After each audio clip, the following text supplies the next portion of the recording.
Welcome to Career and Leadership Real Talk, the no-nonsense guide for ambitious managers who want to have more impact and progress their career. I'm Pamela Langan, a job search coach and expert CV writer specialising in helping frustrated professionals land the jobs and pay rises they know they deserve. And I'm Jackie Jagger, a leadership and mindset coach specialising in helping newly promoted and new to role leaders to avoid the dickhead trap and lead with confidence. Between us, we've helped hundreds of leaders and managers to find new roles, take ownership of their careers, and handle the challenges that job searches and leadership responsibility inevitably bring. And now we're joining forces to share with you what we know has worked for our clients. Hello and welcome to this week's episode. We are going to be talking today about your first 90 days. So this is for you if you are in job search mode and looking for a new role elsewhere. It's for if you are preparing for or have just got yourself a promotion and you're moving into a new role. And we're going to be exploring all of the stuff you can do that can really set you up for success and making sure that you fly in that role. So Pam, I imagine this comes up a lot for your clients.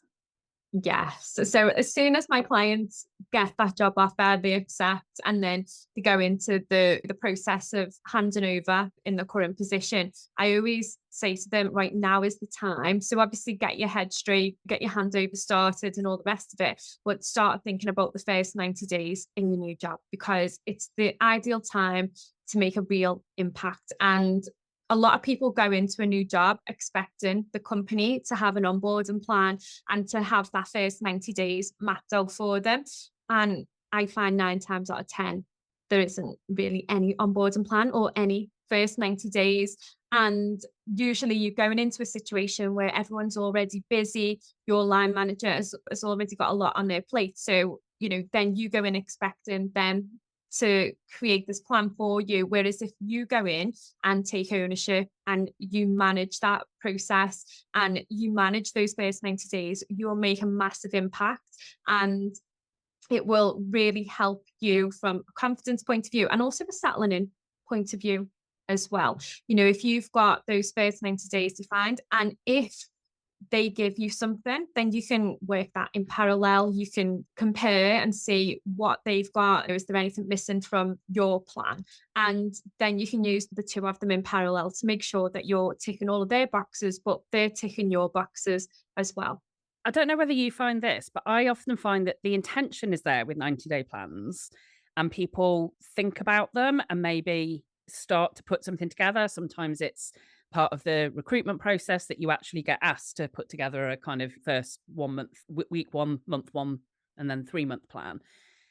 But seeing them through is not always as easy. So how do you advise people to make sure that they can actually not just have the idea of a plan, but actually use that plan and see the benefit?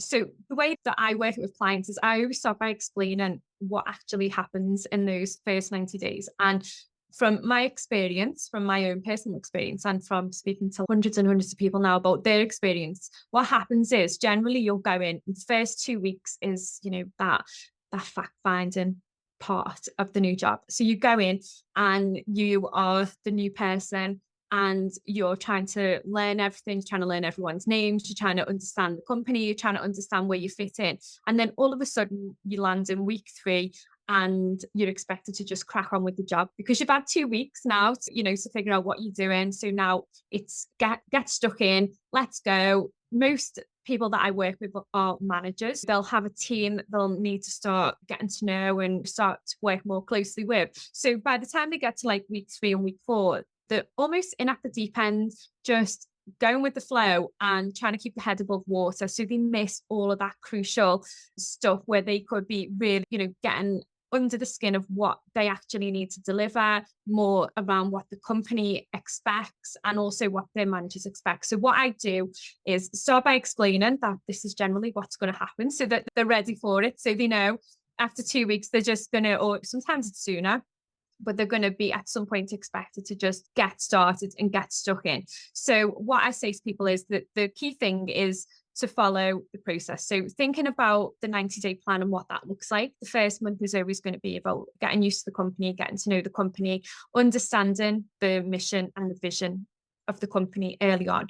Lots of people miss that out. So they don't really get under the skin of what that means and how that translates to their role and how they need to then roll it out to the people that work for them. So it's a great opportunity to do that, and also creating the stakeholder maps and things like that. So you are fully aware of who your stakeholders are and you can plan to speak to all of them. And what I usually say is I have a 90-day checklist for people to go through. And what I say is plan the stuff into your calendar, and at the end of each week, review what you've done and where you're up to, and anything that's missed, can you plan that in for the following week? Because I think what can happen is you can get so bogged down or so engrossed in let's go, let's just get to work, that all of the planning goes out of the window. So it's really important to always have that checklist, plan it into your calendar, and make a conscious effort to almost reporting to yourself on where you're up to.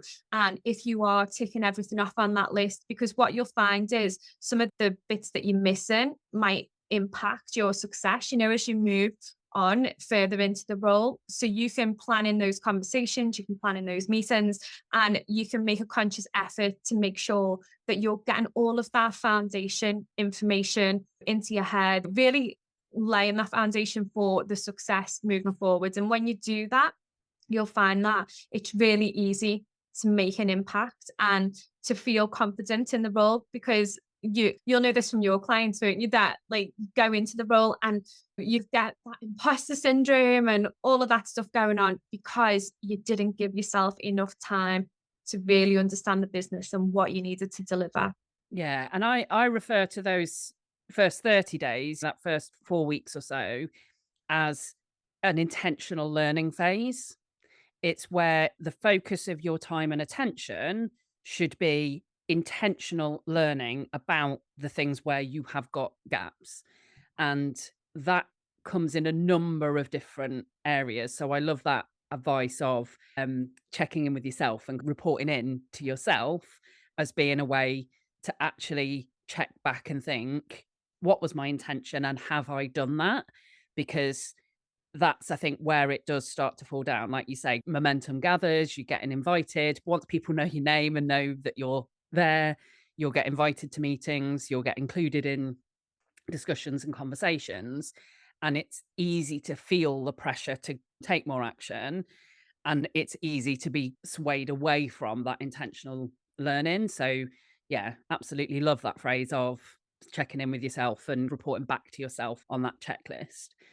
So, what about when you get past that kind of intentional learning phase? What comes next then? So, beyond that first 30 days where you've got through that initial knowledge piece, you know who the important people are, you've got a bit of a sense of your team and how they work, you understand the company and the vision, mission, values, and all of that piece. What comes next? So I suppose at that point, once you've got all of that foundational stuff, is like what I call it, now is the time where you can start going a little bit deeper. So you've got all of the information around the mission and the vision and everything, but this is where then you start looking at how that translates into your role and your team. And this is where you can start looking for the quick wins and things that you can identify.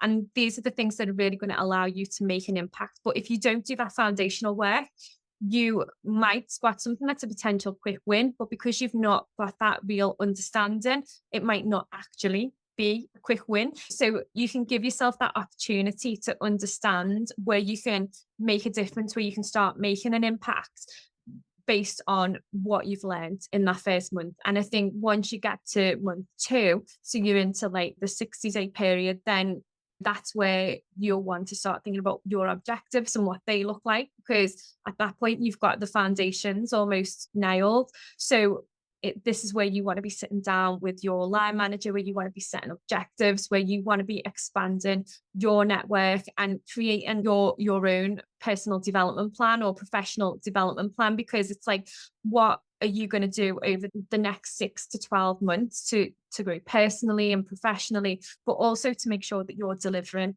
in that role as well. Yeah, I refer to this as the negotiate your mandate phase.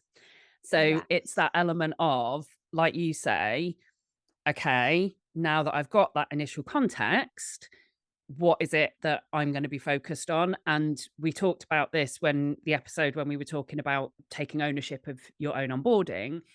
We talked about how it just doesn't seem to happen that often that people get given clear objectives, especially if you start outside of a typical kind of appraisal or performance review cycle.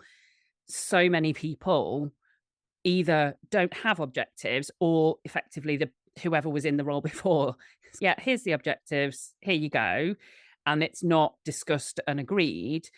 And then what you can find is that it's not really clear what other people expect of you or what their priorities are. And doing some of that piece of creating that, I think really shows that ownership and initiative at an early phase, because what you're doing is saying, okay, from what I can gather, these are the real priorities. This is what you're going to want to see from me. If I can deliver that for you, is that going to be what you want and hope for and expect? And that can really show you in a really positive light as someone who is commercial, focused on objectives, aligning your objectives to the business priorities, taking account of that context and the intentional learning phase. There's so many boxes ticked with taking ownership of that process. How do you guide people then when they are looking for which quick wins to prioritize? I'm really curious about that. That is a good question as well, because what I usually do with that, so when you're looking at what the quick wins are, my background is process business analysis. So for me, it's very much about you need to understand the basics. You need to understand what basically you need the foundational knowledge to be able to make that decision. Now, the way that I would then say you will prioritize it, what is going to have the most impact, that is not going to have any major knock-on effects, what is going to save money. So things like one of my clients this week is very much contact center based, so there was a few quick wins there was a few process changes that they could make without needing to put it through the entire change process to reduce average handling time and things like that. So it was like, okay, this could have an impact straight away. It's going to cost virtually nothing. It's going to be an hour training to deliver a new process. So that would be high up on the priority list. So anything that you can make a change to that isn't going to impact anything else, that is going to allow you to show some kind of cost saving or an increase in productivity or something along those lines, is what I would recommend as the changes and the quick wins that get prioritized. Anything that needs more input or needs to go through a change process or needs approval from the change board or something like that, for example, then you might want to think about how that would maybe fit in with another project, which is where your stakeholder management and your getting to know your stakeholders is really key. Because the more conversations you have, you can say, I've spotted this, that thing could be attached to another project. It could run alongside something else. So by getting to know your stakeholders, understanding the business processes and understanding the impacts to the business, then you can then prioritize based on what can you just run with yourself, what needs input from other people, and then obviously what needs to be a longer term project is usually how I would say to prioritize. That's really interesting, our different backgrounds and the different, slightly different approaches. So the way that I always talk about this with clients is look for two things when you're looking for quick wins. Look for things that will make your team's life easier and look for things that will make your boss's life easier. Because if you can find a quick win in each of those areas, they don't have to be huge things, but they are things that really support the connection and building of really important relationships. And those can be as simple as keeping your boss more informed, producing communication that makes their life easier is often quite a simple thing. And likewise with your team, it can be things about just having some of those conversations in the first 30 days of what have you liked about how you've been managed before, not just by the person that was before you, But equally, when they've been elsewhere, what do they want from you as their manager? And I think if you can look for those quick wins, that for me really cements the relationship. So I love that we've got those different backgrounds and perspectives and bring different angles to it. So how about then looking beyond that first 60 days? So as you're going from 60 to 90 days, probably feel by then that you've been there forever, can't really remember life before you were in that role. What needs to happen in that phase for someone to then continue to flourish?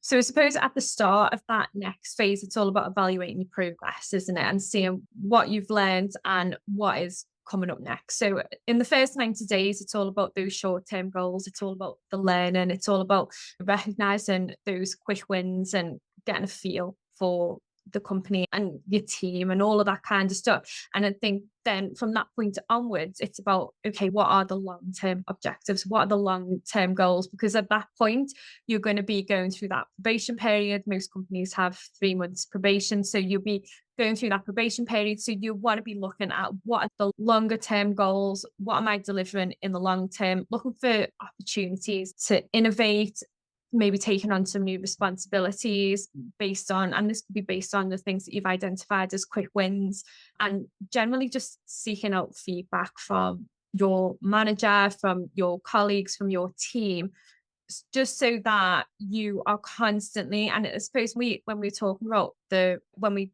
talked about feedback in one of our previous podcast episodes, so asking for feedback in the right way to make sure that you are well informed, that you're doing the right things, that people are happy within your team, or that you've got that information or that specific feedback for you to progress. And I feel like that is the same in the first 90 days. As you get towards the end of that 90 days, that's where you want to be going, okay, so now I've laid the foundations, and what do I need to do to move forward? What are the longer term plans? Because at 90 days, you're not new anymore. You're well established. And as you say, you probably feel like you've been there for 5 years, or you can't remember life before that new company. So it is about evaluating your progress at this point and figuring out like what next. And if you've followed through what we've talked about in those first 90 days, then you'll be in a really, really strong position, because you'll have real strong foundations. And because you'll have the strong foundations, I'm sure at that point, your confidence levels will be fairly high. You'll be ready to just get stuck in and drive the business forward in whatever role that you're working in. So I think it is key to almost stop, evaluate, and look at the long-term plans. Yeah, definitely agree with that. I think one of the things that also sits within that first 90 days is that element of really understanding. I think in the early days, it's common for people to focus on the kind of vertical relationships. So your relationship with your boss and with your team. And like I've just said, I think there's definitely great opportunity for quick wins and for building those relationships. But what I think often hasn't happened as much in the first 90 days when people reflect is they haven't always had as much awareness or intentional relationship building with peers, colleagues, other senior stakeholders.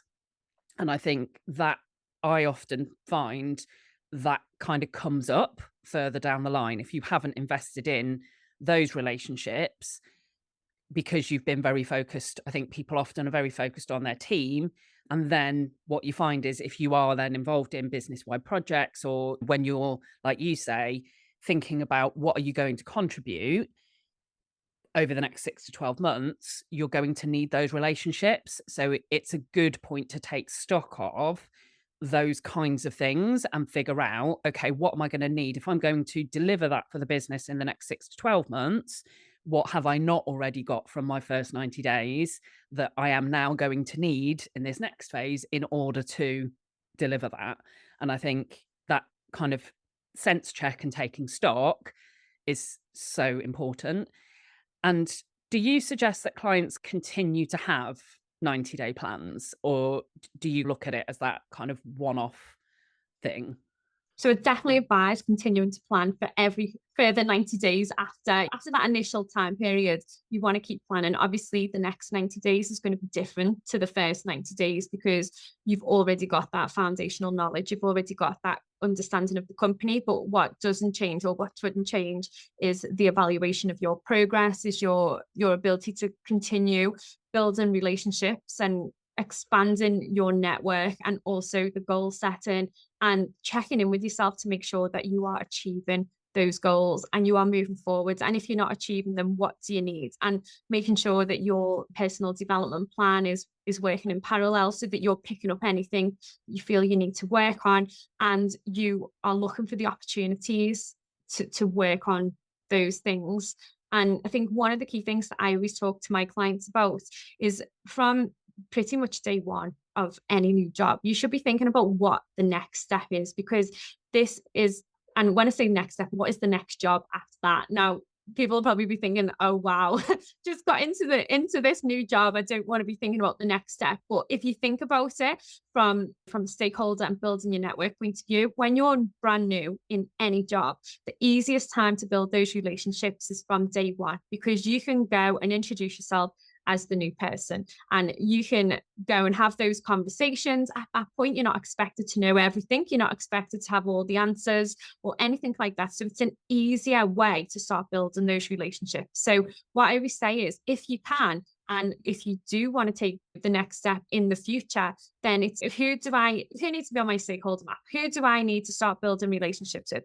Who can I start getting to know now and go and introduce myself to? And as you say, the strength of those relationships, even when it comes to delivering your own work in the future, it's really key. And it's so easy to approach somebody and say, oh, I'm new. Who are you? What do you do?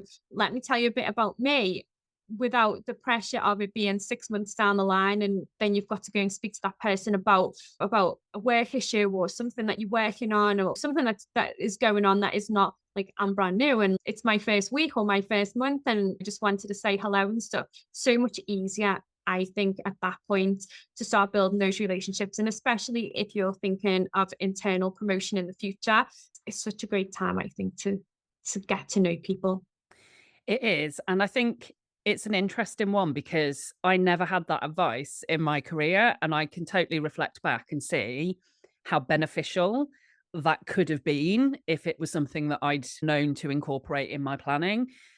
I never really thought about what's the next role for me. I rolled with it, saw what came up. And I think sometimes if you don't want an internal promotion or you don't feel that there's going to be scope for an internal promotion, then it's perfectly okay to be thinking 90 days in, okay, I am going to probably want to move externally. And that in itself then will shape, because what that potentially means is that you look for those external relationships, or you might look for keeping yourself informed on industry developments. So it doesn't restrict you to your next move internally, it can also be externally. And I feel like that's something that I missed out on because I didn't have you in my life back then.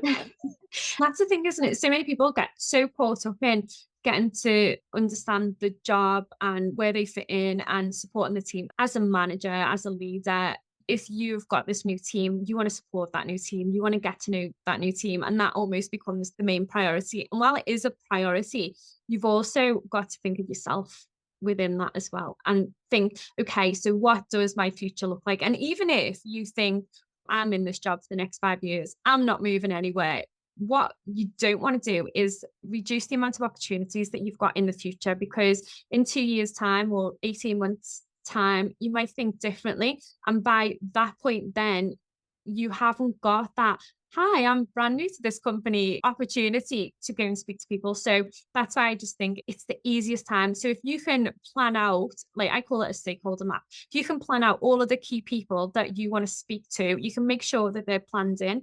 And one thing that I find as well in the first 2 weeks of a new role is that you don't really get any emails, nothing comes through, and you're twiddling your thumbs and you're thinking, what have I done? I'm never going to get up to speed with this. Like, I'm a little bit bored. Everyone's having these conversations. I don't know what's going on. I feel like I'm sitting on the outside and I just want in. I just want in. And then you start speaking to a few people and people get to know your name. You start getting copied in on things. And then after about 2 weeks, then you're just like inundated with emails and you're fully in the flow. And I just think that those first couple of weeks are just like amazing to be reading up on all of the policies and the procedures and getting to know people and go and have a coffee with different people and even introducing yourself to the more senior people as well, because you knew. And then obviously once you get past that initial stage and you're into the further 90 days and the next 90 days after that, then you've already made those connections. You can go back and say, oh, like I'm 90 days in now, or I'm 180 days in, what are we, like 6 months in now, I have uncovered this, or I'm thinking this, what's your view? You've already made that connection at the start. It just makes life, I think, so much easier. Completely agree with that. And I'm going to ask you one final question, which Yeah. would be another one that would have been really useful for me back then. And I'm just really interested in your view. So I imagine that probably for some of our listeners, the idea of putting in those meetings and having those initial conversations with people might be quite daunting. I was terrible at small talk earlier in my career. And so the idea of putting in these meetings that didn't really have an agenda, but were just kicking off the relationship, I wouldn't have known how to approach them. So what's your advice for people then if they're in that boat where they, what should I, yeah, there's a list of people that might be useful to me to get to know, or I might need to work with in the future.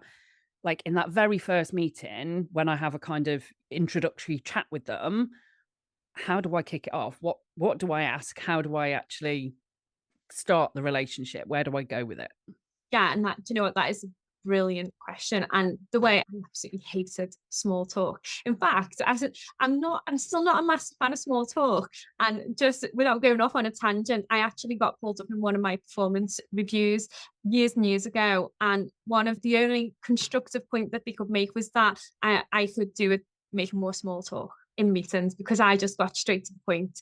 That was the only thing that they could pick me up on, because it was like, you need to come in and ask people how they are and come up with all these things. And I was like, I hate small talk. I've got no time for small talk. But also it's just, I'm just loving the fact that both of us hated small talk.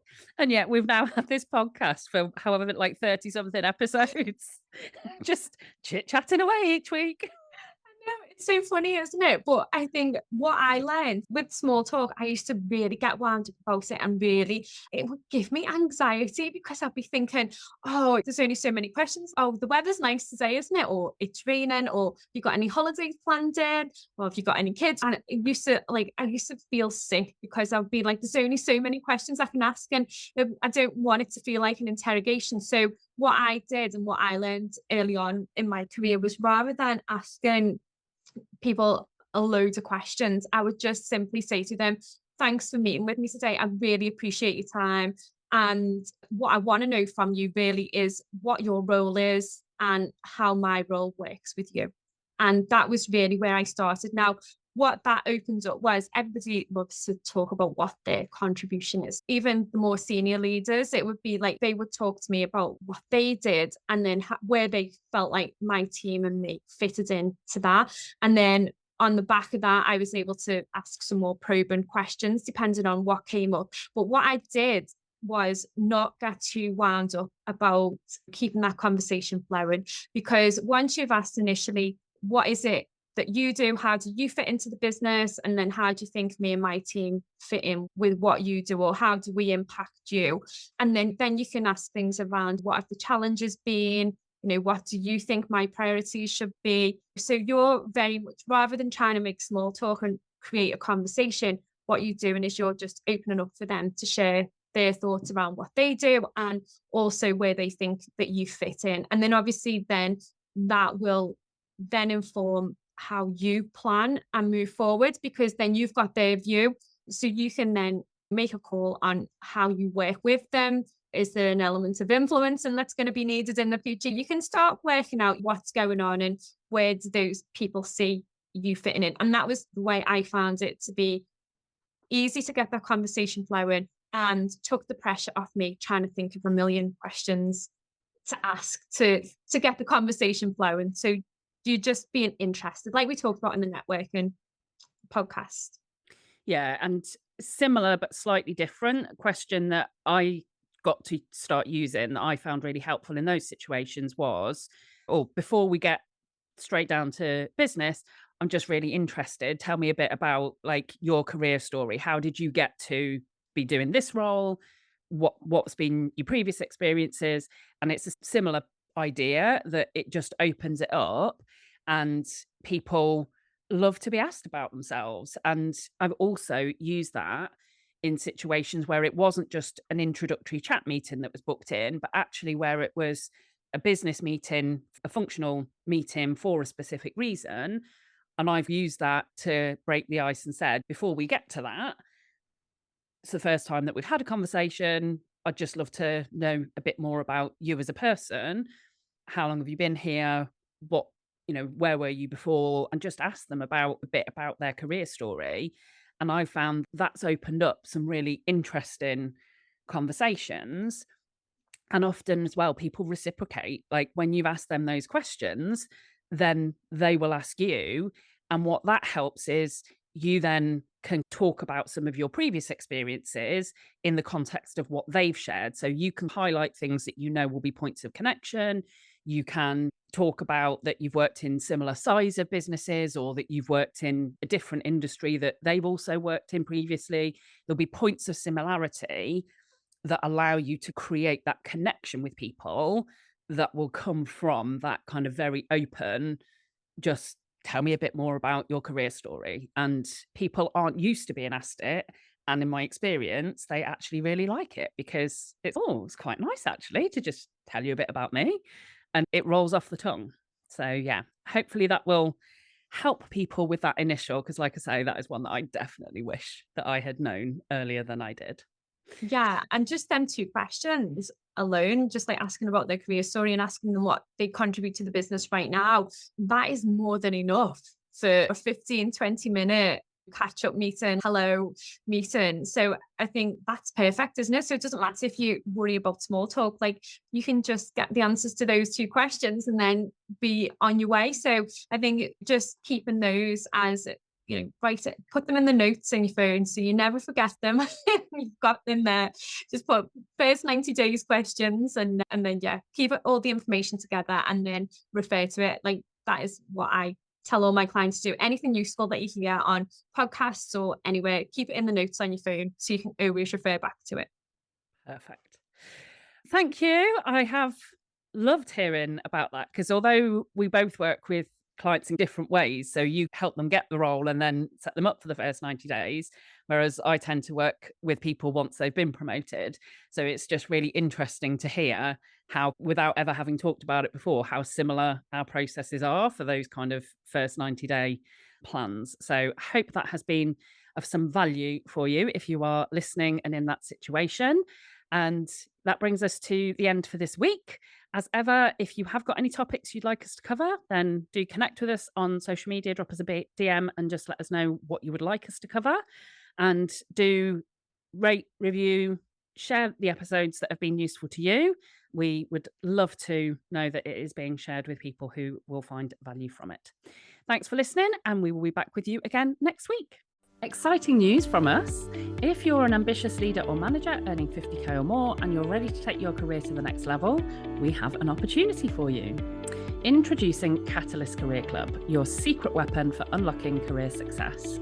As a member, you'll get access to monthly live training sessions, exclusive job opportunities, and the ability to get personalised advice from us on your toughest career challenges. We've helped thousands of driven leaders like you secure significant pay rises, land dream roles and thrive in their careers. And now we want to support you in achieving your most ambitious career goals too. Membership is just $6.99 per month with no contract or tie-in. And as a special bonus for being our podcast listeners, you can use the code podcast at checkout to get your first month for just £1. Head over to pamelalangan.com/Catalyst Career Club to sign up now, and we'll see you inside.